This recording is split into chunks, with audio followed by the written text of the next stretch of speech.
بسم اللہ الرحمن الرحیم۔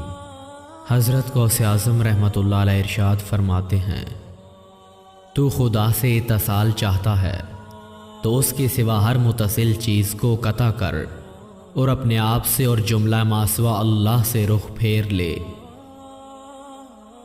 اگر تو اللہ کے ساتھ صبر کرے گا تو اس کے عجیب عجیب لطف دیکھے گا۔ تو فراخی سینہ اور رضائے قلب کا خواہش مند ہے تو مت سن جو مخلوق کہے اور توجہ بھی نہ کر ان کی باتوں کی طرف۔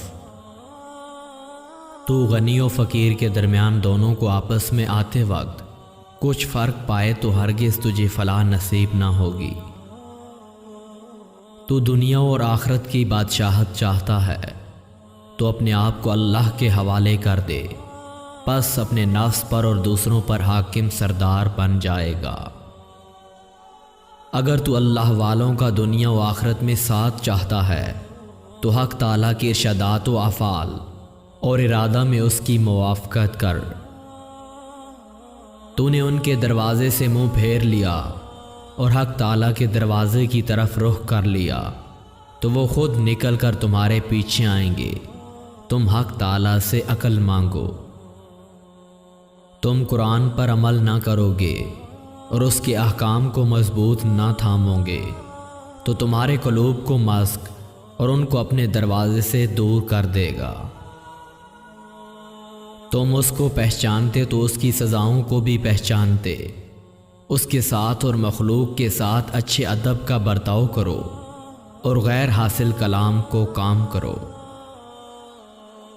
تم اپنی حالتوں اور اپنے جملہ حالتوں میں اس کے مخلص نہ بنے تو اس کے نزدیک تمہارے اعمال مچھر کے پر کے برابر بھی باوقت نہیں۔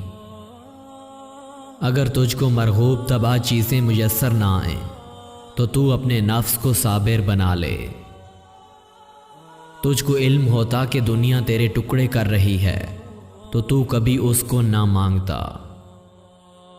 اگر تمہارے بنے ہوئے کام بھی بگڑ جاتے ہوں تو یہ کام کیا کرو، بہت فائدہ ہوگا کہ ہر کام شروع کرنے سے پہلے 2 رکعت نفل برائے حاجت پڑھ کر کام میں برکت کی دعا کیا کرو۔ تجھ کو اس مرتبہ ترقی کرنا مقصود ہو تو حرام اور مشتبہ کو ترک کر، اور جب یہ پورا ہو جائے تو حلال مشترک کو بھی ترک کرنا ضروری سمجھ۔ اگر ایک وقت میں سب گناہوں سے توبہ کرنی ممکن نہ ہو تو بعض گناہوں سے توبہ کرنی اور بعض سے نہ کرنی جائز ہے۔